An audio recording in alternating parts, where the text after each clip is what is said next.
Japan की राजनीति में एक ऐसा पल आ गया जिसे इतिहास लंबे समय तक याद रखेगा। जी हाँ, आपको बता दें कि देश की संसद में एक विशेष सत्र बुलाया गया और उस सत्र में पहली बार एक महिला साने ताकाइची प्रधानमंत्री पद की शपथ लेंगी। लेकिन क्या यह नया नेतृत्व जापान की राजनीतिक दिशा को पूरी तरह बदल पाएगा? यह सवाल हर राजनीतिक विशेषज्ञ और जनता के मन में। साने ताकाइची ने दशकों तक जापान की आर्थिक नीतियों और राष्ट्रीय सुरक्षा पर काम किया है। उनके नेतृत्व में कई ऐसे निर्णय लिए गए जो आज भी विवाद और चर्चाओं का विषय बने।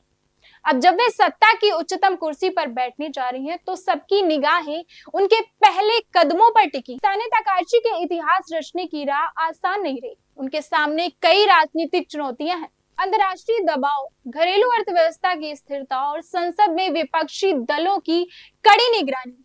क्या वे इन सभी चुनौतियों का सामना कर पाएंगे? जापान के लोग इस पल का बेसब्री से इंतजार कर रहे हैं। विशेषज्ञ मानते हैं कि साने ताकाइची का प्रधानमंत्री बनना महिलाओं के लिए न केवल प्रेरणा है, बल्कि यह जापान राजनीति में एक नया अध्याय भी खोल सकता है। लेकिन सवाल यह भी है कि उनके निर्णय कितने दूरगामी होंगे और क्या वे देश की राजनीति में स्थायी बदलाव ला पाएंगे?